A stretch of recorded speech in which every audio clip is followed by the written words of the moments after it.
Shalom sahabat kebenaran. Kiranya damai sejahtera Allah memelihara hati dan pikiran kita dalam Kristus Yesus. Kembali lagi dalam program renungan Cermin Kebenaran yang berjudul Saat Teduh Kreatif.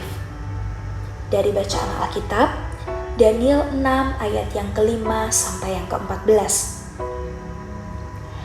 Dalam Daniel 6 ayat yang ke-11 tertulis, demi didengar Daniel bahwa surat perintah itu telah dibuat, pergilah ia ke rumahnya.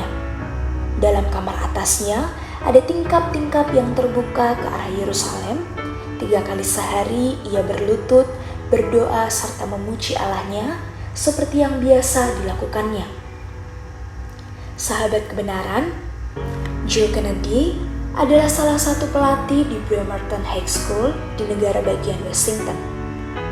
Sejak tahun 2008, Kennedy, mantan marinir, membuat komitmen pribadi kepada Tuhan mirip dengan Daniel dalam Daniel 6 ayat yang ke-11. Pelatih Kennedy bertekad dalam hatinya untuk bertekuk lutut setelah setiap pertandingan dan berterima kasih kepada Tuhan atas kesempatan untuk menjadi asisten pelatih bagi para pemuda ini. Pelatih Kennedy tidak memaksa orang lain untuk berdoa, juga tidak mengganggu atau menarik perhatian selama pertandingan.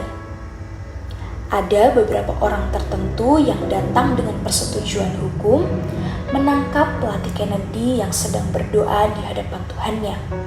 Mereka berteriak, itu melanggar hukum. Pelatih Kennedy telah dikerumuni oleh singa media dan hukum nasional selama lebih dari 3 hari. Tetapi ia tetap berdoa dan pada akhirnya tim lawan pun mengikuti cara Kennedy. Sahabat kebenaran, kisah Kennedy menjadi penyegar bagi kita tentang kisah Daniel. Daniel memberi teladan dalam kesetiaannya bersekutu dengan Tuhan. Dari awal kitab Daniel, di pasal 1, Daniel memutuskan dalam hatinya untuk tidak menajiskan dirinya. Pasal 1 ayat yang ke-6.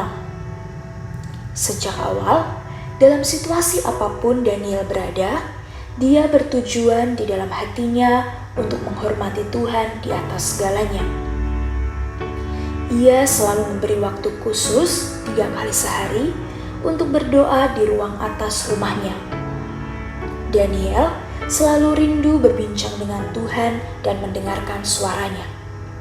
Karena dengan dekat kepada Allah, Daniel mendapatkan hikmat, kekuatan, dan perlindungan sejati.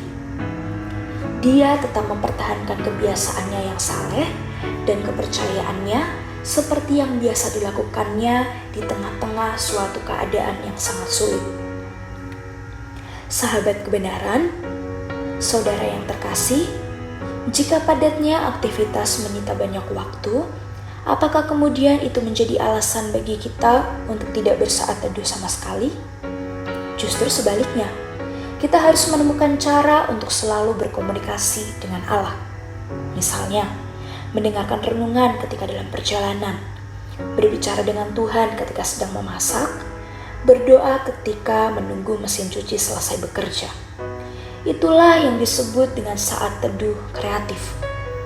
Faktanya, waktu khusus bagi Allah dapat ditemukan dimanapun dan kapanpun di hari-hari hidup kita. Apakah Allah berkenan dengan semua itu? Tentu Allah menghargai kesediaan kita mempersembahkan waktu bagi Dia. Maukah kita memutuskan untuk setia dimanapun kita berada?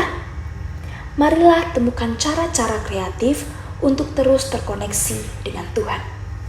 Amin. Tuhan Yesus memberkati kita semua.